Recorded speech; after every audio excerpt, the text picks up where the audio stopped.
Earlier this month, the U.S. and Italian officials made 19 arrests in a coordinated effort to take down members of the Italian Mafia. The nearly year-long operation involved nearly 200 Italian police officers and FBI agents. They carried out raids in Sicily and the New York area. One of the arrests in Sicily was Thomas Gambino. Authorities believe that he is a high-ranking member of the Gambino crime family. The book Five Families explores 50 years of mafia control in New York City and investigates the rise, fall, and possible resurgence of these crime syndicates. Author of that book, Selwyn Raab, joins us now. So, Selwyn, thank you for joining us. I want to get your reaction to these raids. The main thing you can get out of this is so simple. It just shows you how effective and strong and powerful the mafia is. The mafia in America and the mafia in Italy. You have to distinguish between the Sicilian mafia and the American mafia. What's the difference? They're actually separate. You can't belong to both. Oh, really? But the idea is they collaborate and they work together on projects. And this shows you the international scope, especially the Gambino family in New York. Now, Thomas Gambino is not really related to the originator or the namesake of the family, Calley Gambino. But he's part of a whole new wave of what's going on, especially in the Gambino family. After the major FBI drives in the end of the 20th century, the beginning of our millennium, the American mafia, especially in New York too, were weakened. And they've gotten a lot of new recruits of fresh blood, especially from Sicily. Now, the last leader who was recently killed, not in a mob killing, Calley, Frankie Boy Calley, was a prime example. He had both Sicilian DNA in his system and an American. He was born in Sicily, but had relatives who grew up in the U.S., in New York, but had relatives on both sides of the Atlantic who were longtime members of the mafia. How has the mafia evolved over the past few decades? Well, the main reason the mafia is still strong today goes back to 1932, when an evil genius by the name of Lucky Luciano created the modern American mafia. What he did before then, they were isolated gangs, warring with each other, warring with the Jewish ethnic gangs, the Irish ethnic gangs. But he created a framework. And the main thing that Lucky instilled was that the organization had to exist, not the individual. So previously, especially in other ethnic groups, you killed or you knocked out the leader and it dissolved. But in the mafia, there's a formula, there's a format. There's the boss, the underboss, and the consigliere, who are the regime, and you have the workers, the capos, and the mere soldiers.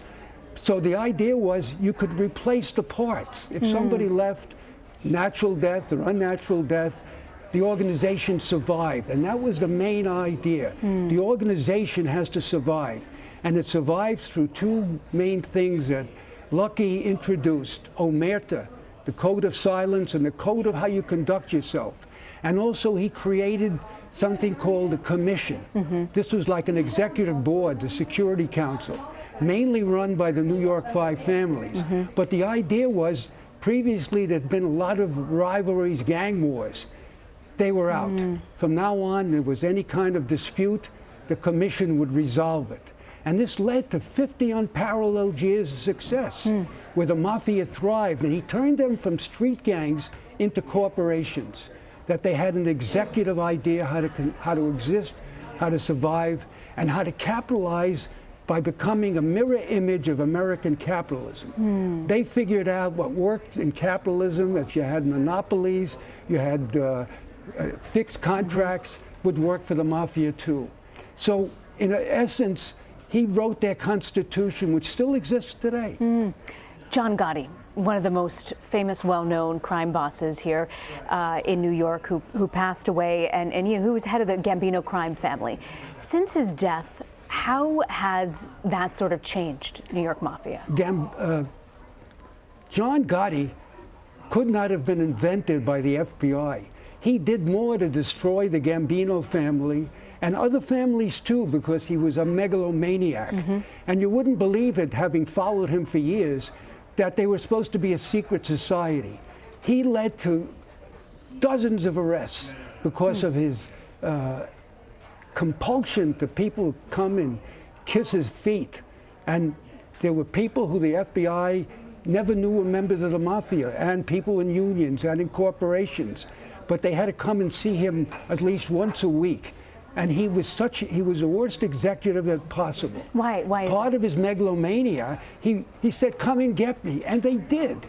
And he ruined the family not only by his own actions, but by trying to create a dynasty. First his son, Junior, and then his brother, Peter. And they were both inept. And they virtually ruined the family. And what saved the family and restored it now was his input from people who have more Sicilian blood in them, and not necessarily American. Now, Frank Calley, who was killed in March, not by a mob killing, but by some screwball who knocked him off on some psychotic, delusional reason. So the point was, nobody ever heard of Frank Calley. Yeah. I mean, it was his murder that put him on page one. And it, for the first time, exposed this whole Sicilian faction. Now, the Sicilians are basically known in the Mafia, or the ones who are with Sicilian heritage, as Zips. Originally, it was a pejorative explanation or nickname. The idea was that they were hicks, primitives, not really sophisticated, knew the way around. But they've introduced new things into the American Mafia, especially in the Gambino family. Now, previously, even under Lucky Luciano, there were two things that you had to remember. They were made members and they were civilians. So if you were not part, even if you were a relative of a made inducted member, you were immune from punishment.